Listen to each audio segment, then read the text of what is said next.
Imagine what it would be like if you didn't know if you would see your family this Thanksgiving. You go to the table and you realize someone's not there. You don't know how to feel, but you realize it doesn't feel the same. What would it be like for you if you couldn't see your loved one this upcoming holiday? So I want us to think about that in this episode as we get ready to address some of the common disparities and mishaps amongst minority populations in the communities that often get overlooked. Hello and welcome back to Mental Motivation Podcast, brought to you by Growth and Guidance Counseling. Today, we're going to talk to you a little bit about how we address some of the current stigma pertaining to mental health with what they typically identify in the communities as the Black and Brown, African American, and both Latino, Hispanic populations, and what it is like dealing with mental health issues now versus then. And today I have none other, one of our vets, therapist Nancy Martinez. She's been with us for 3 years. So join us and welcome Nancy. Yay! Good morning, everyone. Thank you, Jalinia. Thank you for having me for this podcast interview.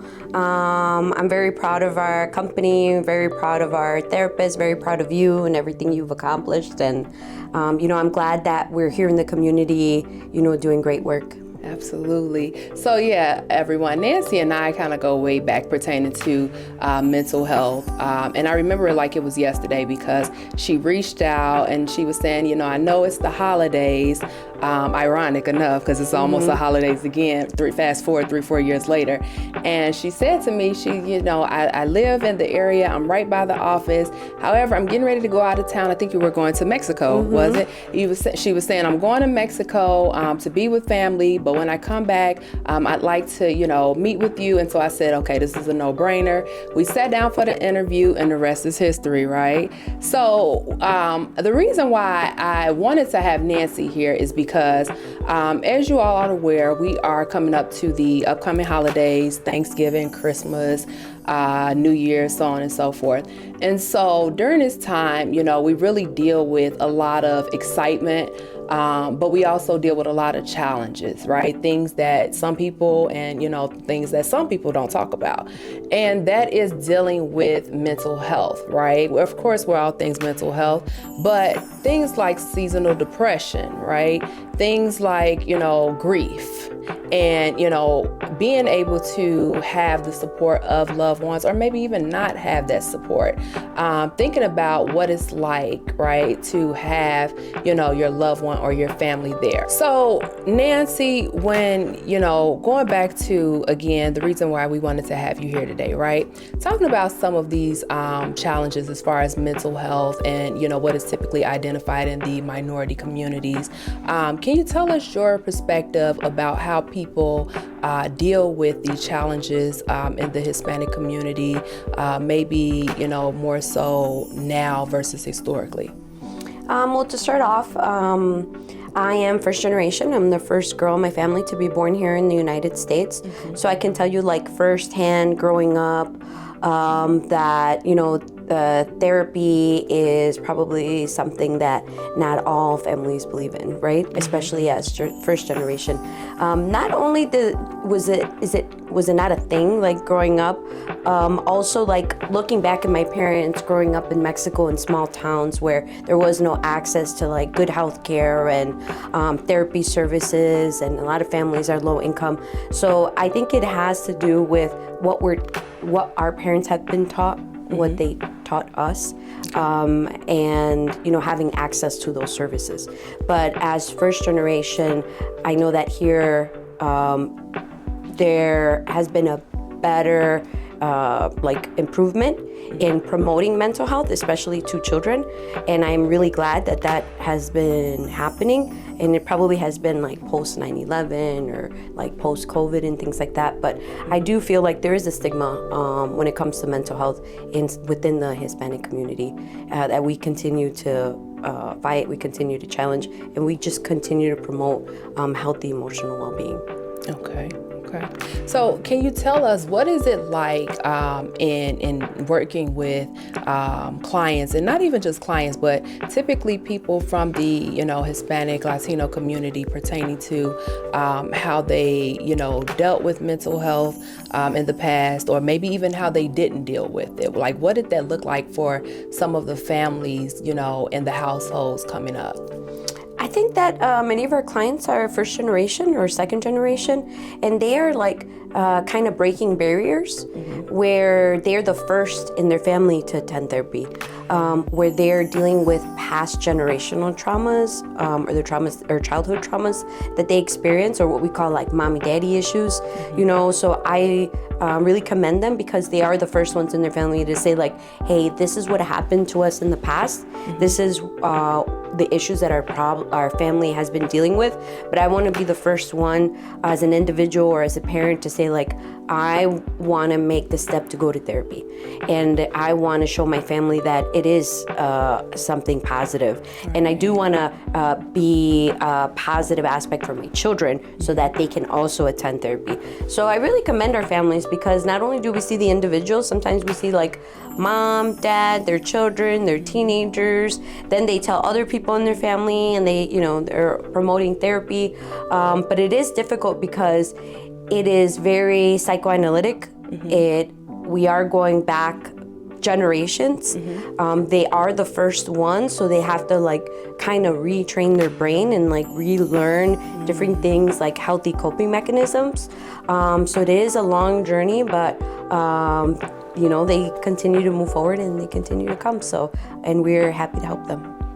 Okay. Now, one thing I heard you mention was talking about, the mothers and the fathers, right? The fathers. And I don't know how it is in the Hispanic Latino community, but I know as in the African American community, we often struggle growing up, or at least in my generation, with the fathers not being in the home. Was that like the same thing similar for, your culture's background, or was it like something different? Can you tell us about that? I think it's a mix. I think that it's like any other culture. There's families that grow up with fathers, and there are families that don't grow up with fathers. But I know, like, especially with first generation families, the father is kind of like the breadwinner, and mom usually was the one that stayed home. So very traditional, family dynamics. But then there's other families where their parents have been separated, or the father is not in the home, or maybe half of the family was in Mexico in one country, and then the other part of the family was here in the United States. So that separation also had to do with things, but definitely I also see the families struggling in adjusting to life here as children of immigrants. But yeah, it's just, all different types of issues when it comes to the Hispanic community. Okay. And how would you say, like, typically, even if it was, with your family specifically, right? Being able to talk about, pain points like stress, or even perhaps anxiety or depression. Was that ever like something that may have come up in like maybe the family living room growing up, or was it like, not even a thing, because as like within the last decade or so, like mental health has really become more increasing in its popularity because it's more visible, right? It's more of a presence. And now we're putting a name to things that we once identified with, but just didn't know exactly what to call it. So how would you say, as far as like the family, what was it like to have that communication about mental health issues? I would say specifically like in the immigrant community, for example, not only are they adjusting to life here, but typically the parents are working long hours, right, to make ends meet. So the children are, either going to school or, sometimes they're home alone. The parents don't speak the language, so they really don't understand like extracurricular activity, or they cannot afford it because it's expensive. Yeah. So I feel like in some families it was a struggle because the parents were working, or the parents, didn't speak the language, or the parents just were not aware of the programs that were available to their children. children. So in those cases, I do feel like there's problems with communication within families, but now I understand as an adult why. Right? Being a child of immigrant parents, I understand that they worked a lot. So they didn't really spend time with us as much as we wanted them to because they had to put food on the table. Right. Or they didn't understand the language. So it wasn't easy for them to say like, oh, I'm just going to walk down to the park district and sign my kids up for T-ball because they didn't even understand what T-ball was. It is a struggle. It is something that has impacted us. But now as an adult and as a therapist, now I understand why. You know, I understand that I empathize with those parents. I empathize with their own struggles. I empathize that they also suffered, you know, domestic violence or generational trauma. Some people substance abuse. You know, some people it was like emotional trauma or emotional abuse, and they didn't understand how to communicate. But we're talking about past generations, right? Our parents learned some behaviors from their parents, and their parents learned behaviors from their parents. So now as an adult and as a therapist, I understand why. So having that understanding, it helps me help people cope with it and be able to move forward and not carry on some of those traumas over to their own children. Okay. So are you saying like because of the distance as far as like working and even as you talked about the language barriers being a thing, are you saying that at that time the communication maybe just wasn't there or it wasn't as evident? Yeah, I would say that, and I'm not saying all families, you know, I'm saying like, let's say for example, we see clients for a reason, and we see them because they have experienced some trauma. But you could tell that they probably didn't have good communication or relationship with their parents for whatever reason. And then now our clients as parents themselves are having troubles communicating with their own children or their own spouse. Yeah. So even if they were born here, even if they lived here, they're still carrying on learned behavior from the past. Okay. So with that being said, right, can you share with us maybe some of the common issues that you've identified with in some of the families that you work with, whether it is, you know, Hispanic or even, you know, African American? What would you say some of those like common issues, like what are the maybe top 3 issues? Well, right now, I would say that one of our top issues in the Hispanic community is dealing with immigration and ICE here in Chicago on how that's impacted families. I was born in Chicago and I have been raised here, and I have never seen something like this. So for me, it's a shock, and I could only imagine families that you know, are directly impacted where their parents have been removed out of this country, or they have been removed, or they're at risk of being removed. Because remember, we have individuals that are undocumented, citizens, residents, some of them are DACA, some of them are here on student visas and work visas, so everybody's being impacted in the Hispanic community. Just the fear of walking down the street and being brown and being pulled over and saying like, you know, identify yourself. It's like, wait a minute, you know, why? So it's something that is a very serious issue that we're dealing with right now.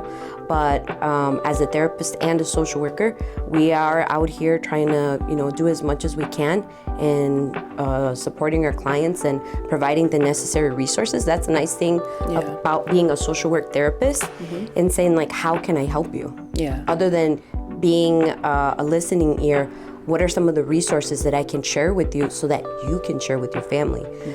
So that I definitely appreciate that opportunity.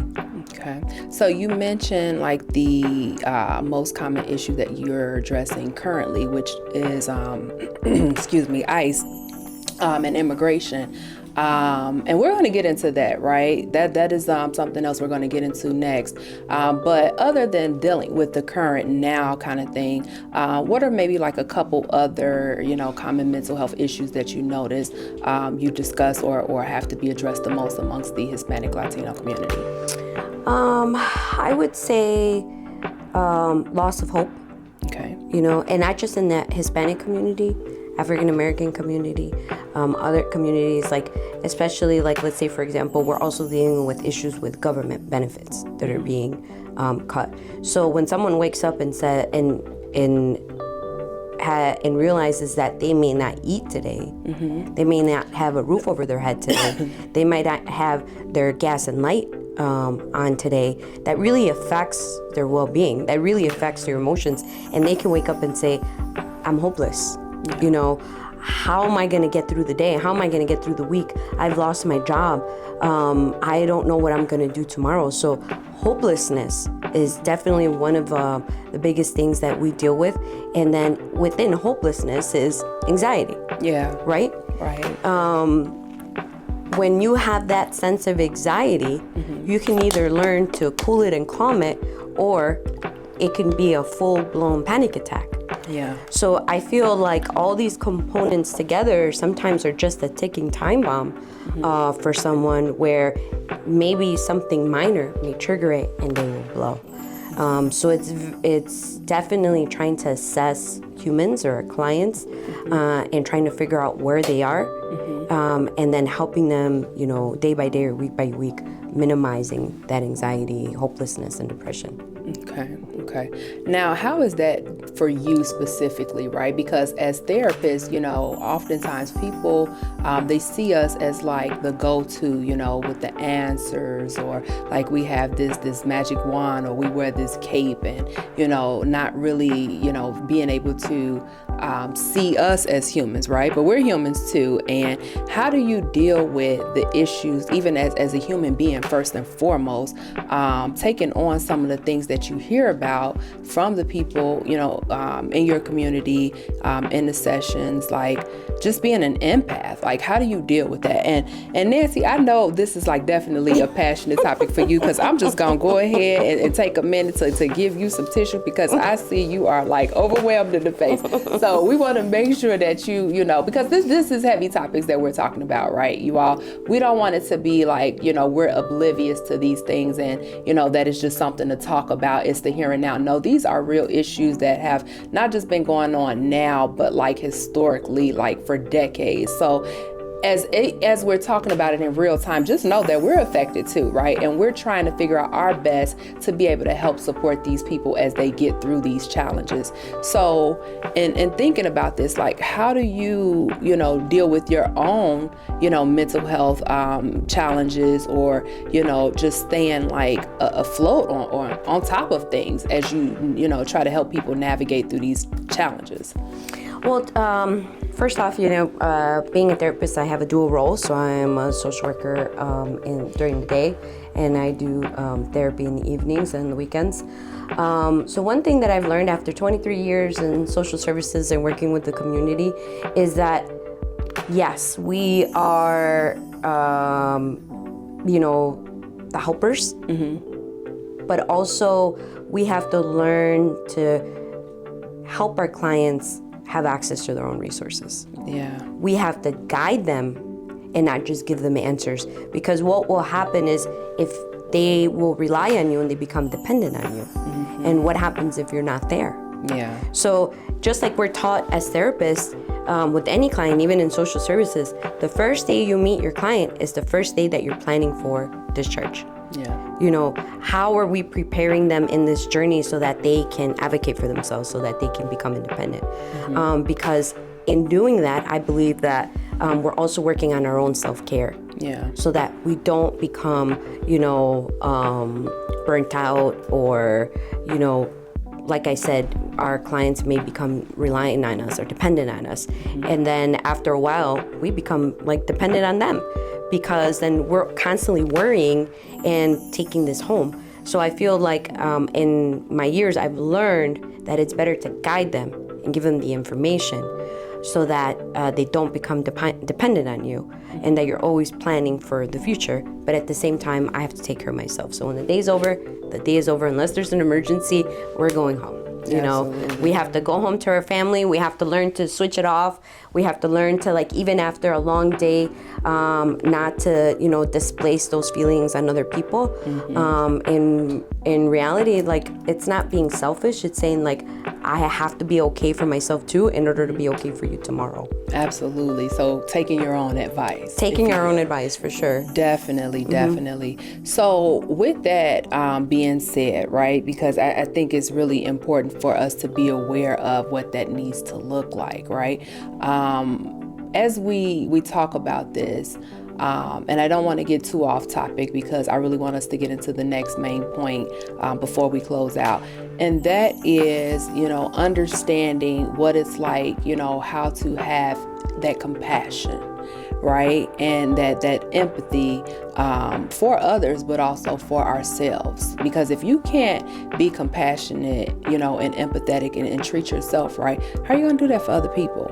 And so it's a matter of understanding, you know, what that needs to look like, right? Doing the self-work, you know, dealing with the whole self-awareness, right? I think I said it just last week. I was talking to Coco, who's in the background, but she, you know, I told her, I said, self-cognition is healing. Because if you're not able to be more aware of your thoughts and how you think about issues that we're talking about now, it becomes challenging and very taxing. So as we get into dealing with this, as you know, and we talked about this really lightly earlier, dealing with this current immigration issue. And I'll be honest, I did not initially want to talk about this. I had a lot of reservations. I'll be honest, I had a certain attitude or demeanor towards it because I just simply did not understand it. And it was just like, well, you know, why are we dealing with this issue now? Why was it not dealt with in the past, you know? And why does it pertain to some, but not all? And so I want to talk about it from, you know, the Latino Hispanic perspective, just hearing it from you. What are your thoughts on this? Like, what are you saying, you know, as far as like this whole process of how they're dealing with immigration today? I think many would agree with me that it's horrible, that people are being targeted because of the color of their skin. And we're setting back society hundreds of years. And, you know, just to me, let's start off with the word that's used to identify people that are not citizens by calling them aliens, right? Okay. Even the word is saying, like, who are you? You're not us, you know, alien, you know, someone from somewhere else. But when we think about that, it's like, but this is ours. America is beautiful because it's a welcoming country for immigrants from all over the world, right? And to all of a sudden say, we're going to target people because they're brown and identify them all as criminals, it's horrendous. It's horrible. And if we were wrong, then we would not be seeing all these great people in government fighting against it and saying, we're not going to set back history. We're not going to do this. We're not going to target people because of the color of the skin. As a matter of fact, we're going to protect them. And I'm very proud of, you know, all the politicians and everybody in the community, supporters and protesters that have came together and said, even citizens, tons of citizens, American citizens that are saying, even though it doesn't affect me directly, I'm not going to allow this to happen to other people as a human. And, you know, I'm a great supporter of the immigrant community, and it's horrible what they're going through right now. But as a social worker and therapist, like I said, I try to do as much as I can to be able to help and promote and support, and saying, like, we're not gonna lie down, we're not gonna turn a blind eye, we're not gonna allow this to happen in our communities. Okay. Now, what would you even say that protection is looking like? Because when I'm seeing on TV, you know, people literally being dragged out their cars, dragged from their homes, and, you know, just dragged in public places, it's not a good look, right? And it makes me think, could we do better? could we do something different? And when I hear you say that there's some protection, maybe there is. Maybe there's protection that people like myself who've been trying to stay away from the news, we don't know about. But how are they really enforcing this protection when we see the negative display of capturing immigrants? Well, one of the things that I do as a social worker and a therapist, especially as a social worker, is educating our clients and educating our community and saying, before this happens to you, let me give you all the information, right? Make sure you carry your identification. Make sure your children are carrying your identification. If you're pulled over or you're asked questions by ICE, don't answer. And here's a card that you would carry and you can read to the person. Whether you are undocumented or not, we all have rights. We all have Fifth Amendment rights. We all have the right to representation. So the same concept goes to people that are being detained, any type of encounter with either ICE agents or police, and saying like we are still humans, we still have rights. So just passing on that information and saying, if you are in this situation, whether you're documented or undocumented, here's a clear guideline of instruction of what you should do and what you shouldn't do. And then also, like, as you can see, businesses are saying like, if you don't have a warrant, you can't come in. Okay. Right? Yeah. And that's what we were seeing, especially like in news medias and in our communities, like they're saying whatever this like identifying people on the street and arresting them and grabbing them and being aggressive, we're not, as a community, we're gonna stand up, and we're being educated also by, lawyers and community leaders. Like, now we're understanding that you can't do that to us. You can't do that to us. And if we are in that situation and we are detained, like, we still have representation. We still have rights, whether we're undocumented or not. So imagine the community, the individuals living in the community, they don't know these things. They don't understand these things. So us as social workers, as therapists, as professionals, that's our job to educate them, right? And within our role. And that's what I've been doing, during the day, working for the public defender's office, in child protection or in criminal justice, just educating all of our clients and saying, hey, pass it along, right? Supporting businesses that are also supporting community. Like, hey, here's some information, here's some cards, here's some bands, here's some bracelets, pass them along. We're doing an event next week, giving back to the community and making sure that we have all that literature for our clients in English and in Spanish, right? So being able to reach out and communicate to them in their own language is also important. Absolutely. Yeah, so planning is what it sounds like, right? And we always talk about that, even as therapists, we develop goals, we help people develop goals, and then there's a plan that has to support this. So now it sounds like, if I'm hearing you correctly, it is now more important than ever to have a plan, right? And educating people on how to deal with this issue as far as immigration. I remember one client of mine in particular, a couple who I saw just maybe a few weeks back, and she was saying, like, we told our children, we told the family, like, we'll keep our passports on us. And I'm just like, wow, the fact that they talk about having to have their passports or certain, as you mentioned, identification. It just reminds me, like, even with our community, how they, growing up for, Black boys and men, and it's like what to do if you get pulled over. So it's like, repeating itself all over again, whether it's, how you deal with the police, and then now how you deal with ICE. And it's interesting. And I'm just like, when do we get to a point where we say enough is enough? Now, I'm going to ask this final question, because this is the one thing, I'll be honest, I can't understand. And I don't know, like I said, a lot about immigration, right? But what I do know is that every country requires you to have citizenship, no matter where you are.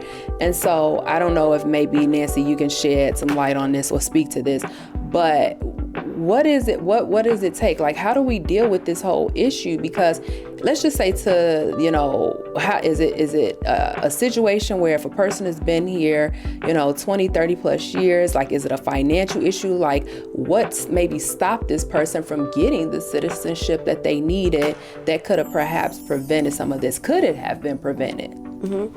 We can go back, let's see, we can go back a few years. I want to say about 15, 20 years ago, Okay. there was a program called DACA, Okay. right? And DACA was meant for children who were brought to the United States undocumented, right? And what the government said, if you were brought to this country and you're a child and you're undocumented, we will provide you protection through DACA. We will give you a work permit, we'll give you identification, we won't give you permanent status, but you will be safe. You can go to school, you can, the work permit alone I think was very beneficial.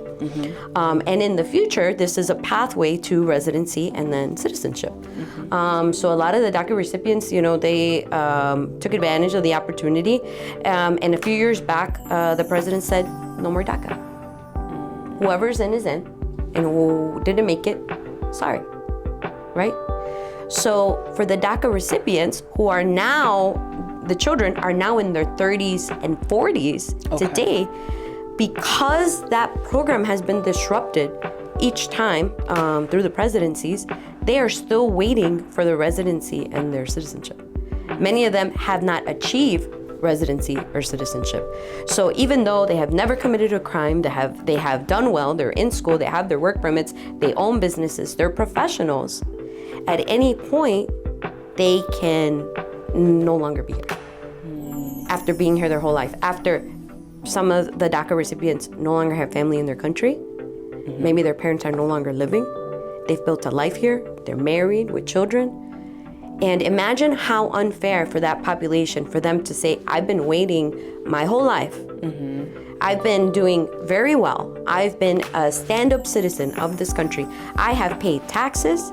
I have done my job. I have raised my children. And for someone to say, you may be deported. So if you encounter ICE, you don't have residency, you don't have citizenship, and you're arrested, you're going back to your country that you don't even know. Maybe you're a baby, maybe you're a day old when you came here to this country. So that's one issue. The second issue is, let's say, the elderly, right? Maybe they didn't have a sponsor. They didn't have money to pay their immigration lawyer. Maybe something happened in their past where they can't obtain citizenship. So it is not that easy to say, oh, I'm just gonna submit this application, I'm gonna be a citizen. The process is very long. It could take your whole lifetime, right? So as people are sitting here waiting for these processes or waiting for the opportunities, now we have ICE that comes in and says, as a matter of fact, we don't care what's going on, you need to go because of the way you entered this country. Some people entered legally through visas and the visas expired while they were here because maybe they don't have any way to get back home or they don't have anything left back home. So every situation is definitely different. And it's not just in the Hispanic communities. I did a work trip, took off to, where was I? Pennsylvania. And there's a huge Haitian community. Like our Latino community in Chicago is their Haitian community. So, you're working with Haitians, Creole, all that, same issues, same immigration issues, right? Beautiful community, by the way, wonderful families that I had the opportunity to work with. But I'm like, wow, I understood it, but I had never seen it. That other states have immigrant communities that are not Hispanic, but they're being affected just the same. Yeah. Absolutely. So, yeah, I get all of that. That makes more sense, and it does give more sense of clarity. Now, I will say that is definitely fair, but just making sure that we have that balance, right, of accountability, because it is right, when you have people who did try to go through the processes of, getting the paperwork done and going through the documents and meeting with attorneys to do it the right way, that is definitely, like the scariest thing, to get to a place where you get so far and then you come up with that barrier, right? And then now time has lapsed, and so it's like far too late. And so that is definitely understandable. But we just want to make sure that we send encouragement out there, because it's nothing worse than wondering how you're going to make it without the support of a loved one, right? Or just having, a support system at all, for that matter. So, we send them, this information, not just to make it a relevant topic, but so that people know that they can find ways of getting support and help, because it's not easy to deal with, right? But nevertheless, Nancy, I just want, maybe if you can say a final thought or words about, what do you say to these people, and how do you kind of just let them know that, we're here, or, there is still possibly hope, especially if they're seeing you, and how would that look like? My words of encouragement to all the families and everybody, definitely everybody that's being impacted, is saying, like, us as their children of immigrants, that it is now our role to take care of them. They have taken care of us their whole entire lives. They risked their freedom. They risked their life. They gave up their life for us in coming to this country to give their children a better life. So the sacrifices of our parents, have not been, forgotten, and that now it's our turn. It's our turn to come in and help change laws and advocate for communities, and not just the Hispanic community, because also remember, we're talking about due process. We don't want, people just out there messing with their kids, or, because of the way they were dressed, or because of the way they look, or the music they listen to. Like, we want to protect everybody across the board, and saying, like, I'm going to use my privilege and my power and my role to be able to protect humans, either emotionally, protect them physically, protect them from abuse, protect them from neglect, like, just help protect them as much as I can, and at the same time give them the tools so they can protect themselves, and then they can protect future generations. But I do feel that as first generation, this is our time. This is our time to give back to the community. This is our time to take care of our parents. This is our time to, use everything that we learned and from all of our experiences, and saying, like, we're here and we're ready to help. Absolutely, yeah. So speaking of giving back, are there any final resources, or maybe just efforts, initiatives, or events that may be going on to try to help people in these communities who are being affected that you maybe could share with the people? Oh yeah, absolutely. So Greater Chicago Food Depository, wonderful agency. Yeah. They are the food bank to Cook County in Chicago. So no one should ever go hungry, like ever. So pretty much just log in Chicago Food Depository or Chicago Food Bank website. You simply enter your zip code, and it will give you a long list of hot meal programs, pantries. There's a lot going on now for the holidays. We're doing stuff for the holidays. I know we're doing turkey giveaway. Yeah. The public defender is also doing food drives and things like that. But literally, we all have a phone, right? Google food pantries near me, Greater Chicago Food Depository, Christmas giveaways. I know sometimes the aldermans will do like Christmas in the wards. Even like Chance the Rapper has a social works program. They do a lot of things in the community, work and help through the universities. DePaul University, shout out to DePaul. They also do great work. But literally take your phone, go on the internet, say, whatever assistance you need near me and the zip code, or ask your therapist. Yeah. Ask your therapist. There's a good chance your therapist is a social worker. Absolutely. Yeah. So ask us also if you need access to government agencies. Again, assistance with Medicaid, assistance with Medicare. Just Google it, and it'll you should be able to bring up a lot of resources in your area. Absolutely. And so Nancy is totally right, you all.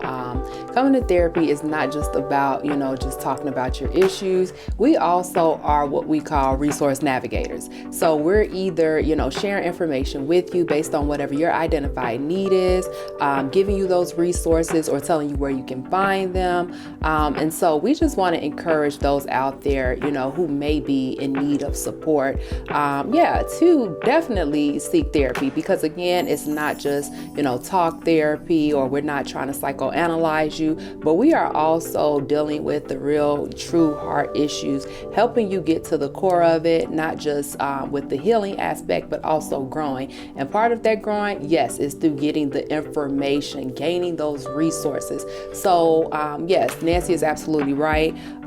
There are food pantries, local shelters. There's a lot of initiatives. Greater Food Depository Chicago, definitely helpful. I know one I recently came across for the Woodline community area. They're doing something every week for the next couple months as we close out the year. In addition, as Nancy mentioned, our office here at Growth and Guidance Counseling, we are also doing a turkey giveaway. And I had just a client come the other day to pick it up, and they were just like, thank you. I've never won anything before. No one's ever given me anything. So it's truly great to be able to have support for these people.